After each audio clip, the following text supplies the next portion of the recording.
안녕하세요, 큐쌤입니다. 오늘도 한번 시작해 봅시다. 너무너무 오랜만에 동영상을 찍는 것 같아요. 얼마 만이지? 제가 요새 최근에 계속 1학년, 3학년 실습이 있고, 실습에다가 이제 제가 주로 수업이 월, 화, 이때가 조금 수업이 여유가 있고, 수요일부터 수업이 좀 많은 편인데, 이제 자꾸 앞쪽에 휴일이다 뭐다 자꾸 이 일이 있다 보니까, 거기에다 학교도 요새 뭐 감사 다 바쁘다 보니까 동영상을 자꾸 못 찍었네요. 미안합니다.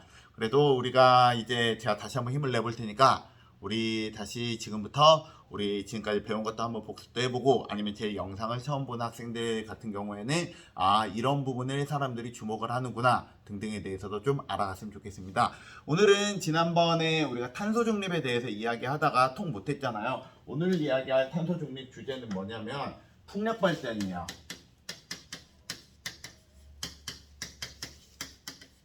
자, 지난번에 이야기했을 때 여러분들에게 말했던 거는 태양광 발전이 중요하다라고 이야기하면서 태양광 발전은 그리드 페리티라는 걸 이뤘다라고 말했을 거예요. 그리드 페리티라고 말하는 거는 우리가 화석연료로 전기를 만드는 거랑 그 다음에 친환경으로 전기를 만드는 게 두 개가 기본적으로 화석연료로 만드는 전기가 더 싸기 때문에 사람들이 이쪽에 매력을 많이 느끼는데, 이쪽의 가격이 점점 떨어져 가지고 화석연료로 만드나 아니면 친환경으로 만드나 가격이 비슷해지는 지점이 있고요. 그걸 우리는 그리드 페리티라 부르고, 그 그리드 페리티가 유일하게 만들어지고 앞으로도 이게 더 잘 될 수 있을 만한 거는 단 하나, 바로 태양광이라 했는데요. 그러면 태양광 하나로 다 가면 되지 왜 풍력을 해야 되느냐에 대해서 이야기해 보려면, 일단 풍력의 일단 특징을 알려면요, 태양광의 단점부터 이야기하면서 우리 전기 시스템의 가장 기본적인 사항을 좀 알아야 될 것 같아요.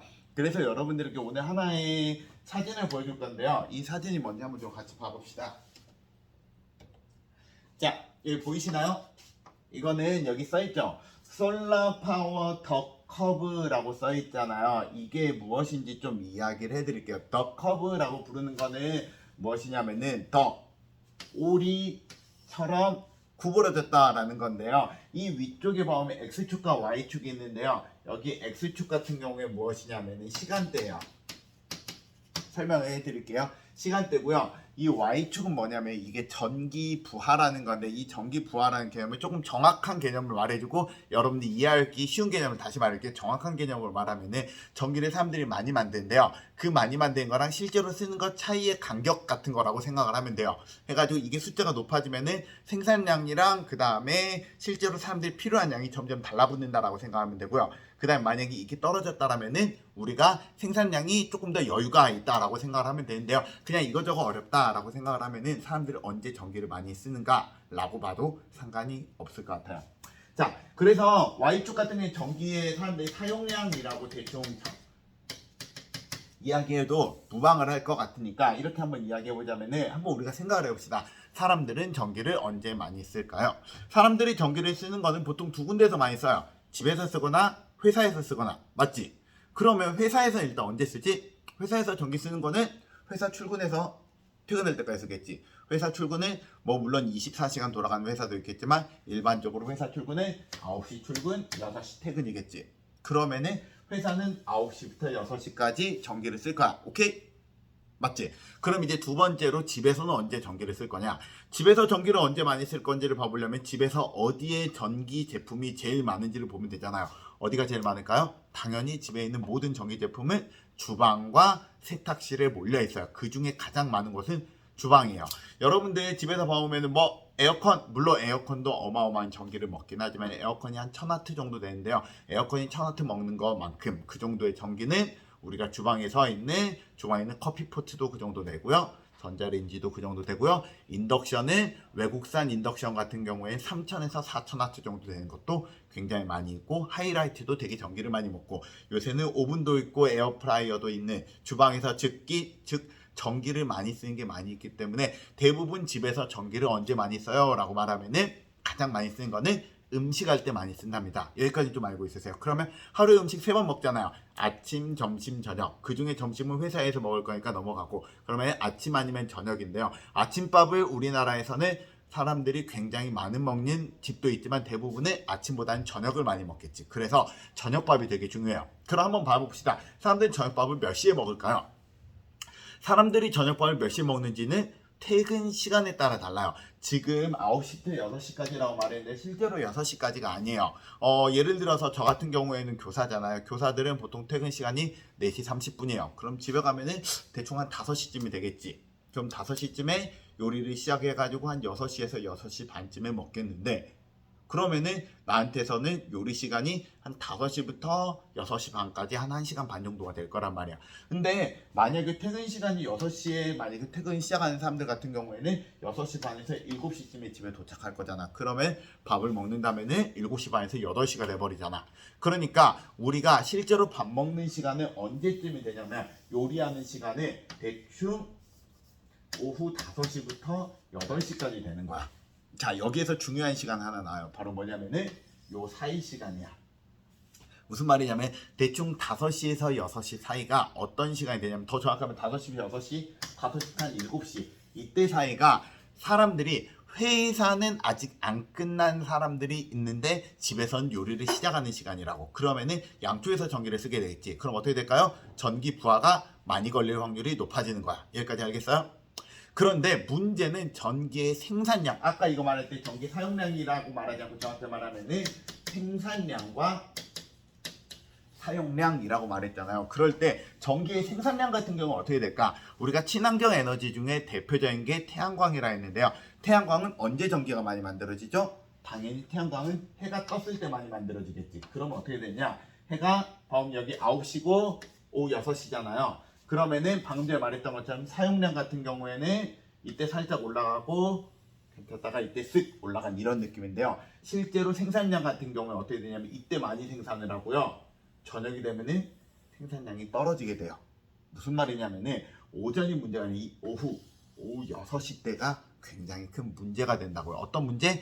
이제는 해가 살짝 지기 시작을 해가지고 어두컴컴해지기 시작을 했는데 갑자기 사람들이 전기를 많이 쓴 시간이 있다고. 그게 오후 5시부터 7시 사이가 돼요. 그럼 이 사이가 어떻게 되냐? 사람들이 만드는 전기는 적어지는데 쓰는 전기가 많아져. 그럼 어떻게 해야 될까요? 전기를 전에 아껴놨던 전기를 쓰든지 아니면 갑작스럽게 전기를 만들어내야 돼요. 자, 전에 아껴놨던 전기를 쓴다? 그러면 전에 만든 전기를 저장하는 시스템이 있어야 된다? 이걸 뭐라 불렀지? ESS, 에너지 스토리지 시스템이라고 불렀지. 그걸로 저장한 걸 쓰거나, 그게 아니면 무엇으로 해야 되냐면은 그 다음에는 이때 잠깐 위해서 전기를 빠르게 만들 수 있는 시설이 있어야 돼요. 여러분 주변에서 전기를 만들어낸다. 근데 전기를 빠르게 만들어내야 된다. 빠르게 무언가 쉽게 만들어낼 때 제일 많이 쓰는 게 바로 무엇이냐면은 내연기관이에요. 내연기관으로도 전기를 만들 수 있단 말이에요. 내연기관도 어쨌든 전기라는 게 돌리면 나오는 거니까 우리가 쉽게 말하면 가솔린 엔진 같은 걸 만들어서 그 가솔린 엔진 옆쪽에다 자석을 달아가지고 전기를 넣어주면은 전기도 만들어낼 수 있어요. 단지 문제는 이렇게 전기를 만들잖아요. 기존에 있었던 전기보다 굉장히 발전 단가가 높게 만들어져요. 우리가 전기는 발전 단가라는 게 되게 중요하다 했잖아요. 근데 그 발전 단가가 되게 높게 만들어지니까 이게 굉장히 별로란 말이야. 그래서 이 사이 시간에 사람들이 어떻게 대처를 해야 되는가가 굉장히 중요한 문제가 첫 번째 되고요. 그럴 때 이 문제를 해결하기 위해서는 일단은 기본적으로 전기를 꾸준히 생산을 무언가로 해주는 다른 수단이 있어야 된다는 거야. 햇빛과 달리. 그때 사람들이 두 번째로 생각을 하는 게 바로 뭐냐면 지금 이야기하는 풍력 발전으로 되는 거예요. 그래서 풍력 발전은 포기할 수가 없어요. 두 번째, 풍력 발전 이야기하려면 두 번째로 무엇을 얘기해야 되냐면은 이제 지도를 좀 봐봐야 될 것 같아요. 우리 한번 지도를 봐봅시다. 자, 세계 지도를 한번 꺼내볼게요. 자, 세계 지도.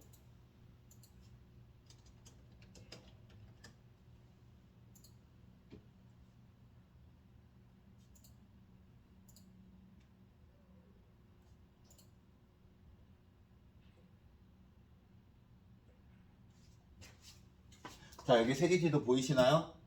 세계지도를 보면 이게 우리나라 중심의 세계지도인데요. 이 세계지도에서 좀 중요한 게 뭐냐면은 사람들 지금 대충 보면은 여기쯤이 대충 적도 라인이라고 봐봅시다. 적도를 기준으로 사람들은 적도랑 극지방 중에 어디에서 사람들이 많이 살까에 대해서 좀 기본적인 거 좀 알면 좋겠어요. 자, 사람들은 어디 많이 살죠? 사람들이 가장 많이 살고 특히 사람들이 그냥 많이 사는 게 아니라 좀 더 강대국, 그러니까 좀 더 경제적으로 풍요로운 사람들이 어디 많이 살까를 봐보면은 가장 기본적으로 봐본 게 미국 쪽을 봐보자고. 미국은 여기쯤에 있지. 그 다음에 유럽은 여기쯤에 있지. 그 다음에 한국과 일본이 여기쯤에 있지. 잘 봐보면 적도에서 살짝 떨어져서 있잖아요. 이때 이 지방을 우리가 보통 뭐라 부르냐면 온대지방이라 부르잖아요. 자, 이 온대지방 그 다음 이쪽은 조금 더 올라가지. 온대지방에서 한대지방 근처까지 올라가는데 사람들이 좀 더 많이 살아요. 즉 무슨 말이냐면은 열대지방보다 조금 더 위쪽이 사람들이 살기 유리하고 그쪽이 좀 더 경제적으로 발전했다가. 왜 경제적으로 발전했다는 말을 자꾸 해주냐면 경제적으로 발전한 곳에서 전기를 더 많이 사용하기 때문에 그래요. 그 말은 무슨 말이냐면 있잖아. 태양광 발전이라는 거는 적도 근처가 가장 태양빛이 많이 내려질 테니까 가장 전기를 많이 생산할 텐데 거기보다는 좀 더 위쪽이 조금 더 사람들이 전기로 필요로 하는 사람들이 많다고. 이쪽 주변보다 좀 더 위쪽이 많다고. 즉 전기가 많이 만들어진 데랑 실제로 필요처 차이가 간격이 있다고요. 그렇기 때문에 이것만으로 커버하기가 어렵다는 거지. 특히 막 이런데 영국이나 이런 데들은 햇빛이 많이 안 비친단 말이야. 어쩌라는 거야. 이런 문제가 이제 영국은 참고로 여기 아니에요. 영국 여기에요. 자, 이런 문제가 참고로 발생을 하고요. 또 두 번째로 또 하나 여기에서 이제 문제가 뭐냐면은 그럴 때 바람을 어느 바람을 이제 이용을 해야 되느냐에 대해서 우리가 살짝 좀 이야기해 보자고요. 자, 바람을 이용한다. 그러면은 우리가 지난번에 이야기했던 거 잠깐 얘기해 드릴게요. 자, 우리가 태양광 발전은 전 세계에서 가장 발전한 나라가 어느 나라라 했지? 중국이라 했잖아요. 이 중국이 전 세계에서 태양광이 가장 발전을 해서요. 중국에서 만든 태양광이 미국으로 수출을 하기도 하고요. 유럽으로 수출을 하기도 하는 게 가장 기본이에요. 그래서 미국과 유럽으로 중국에서 수출을 하는데요. 자, 풍력 발전 어느 나라가 제일 발전을 했을까? 풍력 발전은 기본적으로 발전한 나라가 우리나라가 아니고요. 중국도 아니고요. 가장 기본이 유럽이에요. 왜 유럽이냐? 유럽이 바람이 좀 더 잘 불어서 그래요. 그래서요. 유럽, 더 정확하게 말하면 유럽에 우리 풍차의 나라가 있잖아요. 풍차의 나라도 있고요. 아니면 유럽이 잘 봐오면은 다른 나라들에 비해서 해안선이 되게 복잡하게 나와 있잖아요. 그 복잡한 해안선을 따라서 그쪽에 풍력 발전이 많이 발전을 한 게 가장 많아요. 자, 근데 이 풍력 발전이라고 말하는 게 좀 많은 어려움이 있어요. 풍력 발전 어려움을 좀 간단하게만 말해보자면은 첫 번째로는 풍력 발전은 대규모 단지를 만들 때 이제 커다란 프로펠러를 만들잖아요. 이 프로펠러가 돌아가면서 소음이 나요. 저소음이라 부르는데요. 이게 소리는 되게 낮은 소리가 나는데 그 소음이 꾸준히 난단 말이에요. 마치 선풍기를 1단으로 켜놓은 소리가 24시간 365일 켜져 있는 그런 느낌이에요. 그렇기 때문에 그 부분이 저음 공해가 나기 때문에 사람들이 사는 곳에다가 지금 이 풍력 발전을 설치하면 사람들이 많이 싫어하거든. 우리나라도 그래서 풍력 발전 단지에 있는 주민들이 많이 싫어해요. 그렇기 때문에 땅에다 설치를 못하면은 땅보다는 좀 더 바람이 일정하고 그 다음에 바람이 좀 더 강력한 바다에다 설치를 해야 된단 말이야. 문제는 땅에다 설치하는 거에 비해서 바다에다 설치하게 되면은 건설비가 굉장히 많이 들어가요. 왜냐면 바다에다가 커다랗게 이게 프로펠러 이 풍력 발전의 크기가 작지 않거든요. 이 블레이드 하나가 적은 게 한 20m, 많으면 30m 이상이 돼버리기 때문에 블레이드 하나가 30m면은 지름으로 따지면 60m가 돌아가게 된다면 아래부터 떨어져 있는 거 하면 100m 정도는 떨어져 있어야 되겠고 그런 걸 만들려면 거의 다 바다 한가운데다가 섬 하나를 만드는 개념이란 말이에요. 그러니까 굉장히 건설 비용이 많이 들어간단 말이에요. 그리고 그 건설 비용에서는 어마어마하게 큰 블레이드가 돌아갈 때 그 블레이드가 망가지지 않고 돌아가게 만드는 기술, 즉 철이 굉장히 고강도 고탄성의 철이 들어가는 그 철을 만드는 기술도 되게 어려운 기술이 들어간다라는 문제점도 있어요. 그리고 이 풍력 발전 같은 경우에 또 다른 문제점이 뭐냐면은 이 풍력 발전 같은 경우에는 방금 전에 말했죠. 이 유럽 쪽에서 많이 했다고 말했는데요. 지금 이게 우리나라 건데요.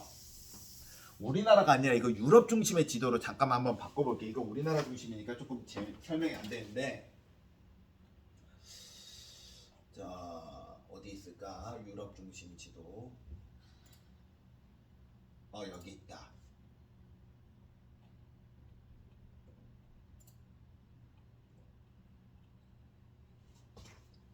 자, 우리나라 사람들한테 이 지도가 익숙하진 않죠. 이게 뭐냐면은 유럽 중심에서 봤을 때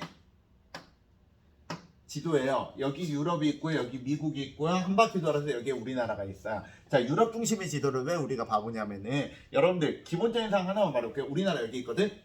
영국이 어디니? 영국이 여기 있어요. 잘 봐봐. 얘가 적도라고 했잖아요. 적도를 기준으로 우리나라랑 영국 중에 어느 나라가 더 높게 있어요? 영국이 지금 살짝 높은 거 보이시나요? 우리나라보다 영국이 좀 더 위쪽에 있거든요. 그럼 물어봅시다. 우리나라 영국 중에 어느 나라가 더 추워요? 놀랍게도 우리나라가 더 추워요. 왜 그럴까요? 이거는 바로 무엇 때문에 그러냐면 이 바람 때문에 그러는데요. 여러분들이 사회 시간에 조금 열심히 배워봤다면 여러분의 편서풍이란 말, 무역풍이란 말 들어본 적 있나요? 사회나 과학 시간에 나오는 건데요. 지금 우리가 살고 있는 이 지방, 우리가 살고 있는 이 온대 지방을 기본적으로 서쪽에서 동쪽으로 바람이 불어요. 이거 편서풍이라 부르는데 해서 바람이 이렇게 불어온단 말이야. 그것 때문에 이 중국에 있는 미세먼지가 우리나라로 오는 거잖아. 이렇게 바람이 불기 때문에 우리나라는 이제 바람이 불고 그다음 우리나라는 이쪽 여름에는 여기 아래쪽에서 이렇게 바람이 불고 겨울에는 시베리아에서 이렇게 찬바람이 이렇게 분다고 하잖아요. 이 유럽 쪽 같은 경우에는 바로 옆에 바다가 있잖아요. 이 바다들 중에 이쪽이 멕시코라 부르거든요. 멕시코 옆에 멕시코 난류라는 부분에서 따뜻한 물이 이렇게 올라와 가지고 얘네들을 위쪽으로 이렇게 따뜻하게 해줘요. 그래서 유럽은 유럽 바로 옆에 따뜻한 물이 있고 그 따뜻한 물 쪽에서 바람이 불기 때문에 유럽은 기본적으로 우리나라보다 같은 위도로 따지면 우리나라보다 더 따뜻한 게 기본이에요. 그래서 유럽은 옆에 있는 바다가 우리나라보다 여러 가지 이유 때문에 따뜻한데요. 문제는 2년 전인가 1년 전에 유럽이 난리가 난 적이 하나 있어요. 바로 뭐 때문에 난리가 났냐면은 지구온난화, 이 탄소 중립 문제 때문에 이 멕시코 난류가 한번 약해졌을 때가 있었어요. 이 멕시코 난류가 약해져 버리잖아요. 그러면 기본적으로 이 유럽은 우리나라보다 위도가 높기 때문에 이 따뜻한 물이 없다면 더 추워져야 돼요. 그래서 유럽은 추워져 버리고요. 그 다음에 여기에다 영향이 하나가 더 있어서 유럽 쪽이 바람이 적게 불었어요. 바람이 적게 불어버리니까 풍력 발전이 굉장히 잘 돌아가지 못하고 풍력 발전에서 만든 전기가 떨어져 버린 일도 같이 발생을 했어요. 그래가지고 유럽 쪽에 한때 큰일이 난 적이 있었다라는 상식도 있답니다. 그래서 이제 여러분들 이 풍력 발전이랑 풍력 발전이랑 이 화력 발전 같은 경우에 풍력 발전과 태양광 발전 같은 경우에는 둘 중에 하나를 올인해 가지고 이걸로만 가고 나머지는 버린다 이런 개념으로 되는 게 아니라요. 하나가 이렇게 이런 리스크가 발생할 수도 있고요. 그 다음에 또 하나 태양광 같은 경우에는 이 적도 지방 근처가 아니기 때문에 전기가 적게 만들어진다는 이런 리스크도 같이 갖고 있기 때문에 친환경 발전으로 바뀌면서 우리가 기존에 있는 발전과 가장 큰 차이점 하나만 말하자면은 전기를 만드는 방법이 한 가지로 통일이 안 되고 다양하게 만들어질 확률이 높답니다. 그래서 여러분들이 일단은 여기까지는 좀 알고 있고요. 내가 만약에 직업으로서 만약에 이걸 생각을 해본다. 풍력 발전과 관련해서 여러분이 직업을 가지려고 하면은 여러분들은 우리나라보다는 유럽 쪽으로 직업을 갖는 게 유리할 수 있어요. 그래서 여러분들이 이런 거 알고 싶다라고 하면은 오늘은 팁으로 마지막 하나 더 말해드릴 건데요. 여러분들이 생각할 때 특정한 산업이 발전할 것 같아. 그리고 내가 그 산업에 대해서 궁금한데 내가 그 산업이 어떤 나라, 어떤 회사가 잘하는지 몰라. 그럴 때는 무엇을 뒤져보면 좋냐면 그거에 전 세계에서 가장 민감하게 보고 있는 사람들이 주식쟁이들이에요. 증권가 사람들이에요. 그렇기 때문에 그 사람들이 그런 회사들을 모아가지고 그 회사들로 ETF라고 말하는 걸 만들어 놓는 경우가 굉장히 많이 있습니다. 그래서 그걸 좀 활용하면 좀 좋을 것 같은데요. 여러분들 그냥 쉽게 할 수 있어요. 인터넷에서 자 영어를 아주 조금만 쓰면 돼요. 영어로 한번 써볼게요. 뭐라고 쓰면 되냐면은 바람 에너지 ETF 그 다음에 어떤 게 있나요? 요 정도만 뒤져보면 되거든. 한번 보여드릴게요. 쉽게 말하면 이렇게 하면 된대요.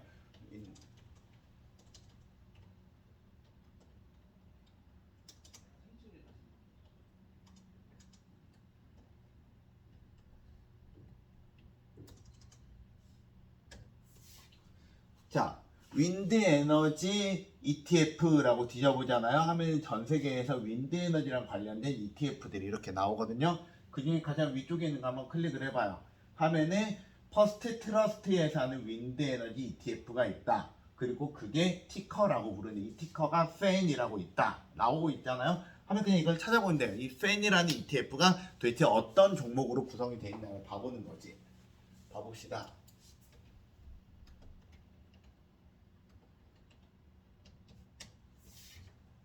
이렇게 뒤져보면은 펜의 주식은 어떤 것들이 있는지 봐보잖아요. 그럼 첫 번째 거 한번 들어봐봐요.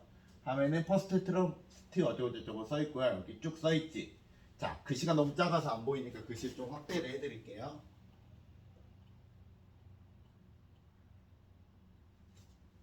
보이시나요? 여기 제일 위쪽에 오스테드, EDF, 베리타스, 윈드, 노슬랜드, 차이나, 뭐 볼텍스 이렇게 쭈르륵 써있지. 지금 대충 보기로도 지금 어떤 나라가 많아 보이나요? 일단은 중국이다 하면은 중국은 대부분 딱 보면 중국의 티가 나요. 봐봐. 차이나라고 써 있거나 아니면은 읽어보면은 읽기가 좀 어려워요. 자, 봐보면은 또 뭐가 있을까? 차이나 중국계 지금 별로 안 보이네요. 중국 경우에는 이것만 보이고요. 그 다음에 오스테드 딱 봐도 유럽 쪽의 느낌이죠. 베리타스 이것도 유럽 쪽의 느낌이죠. 실제로 여러분들이 이렇게 뒤져보고 그 다음에 각각에 대해서 좀 더 찾아보면은 실제로 많이 나와요. 그래서 뭐 여기 가장 위쪽에 있는 오스테드가 궁금하다 하면은 오스테드라고 여러분들이 뒤져보면 되거든. 한번 찾아볼까요? 이렇게 해서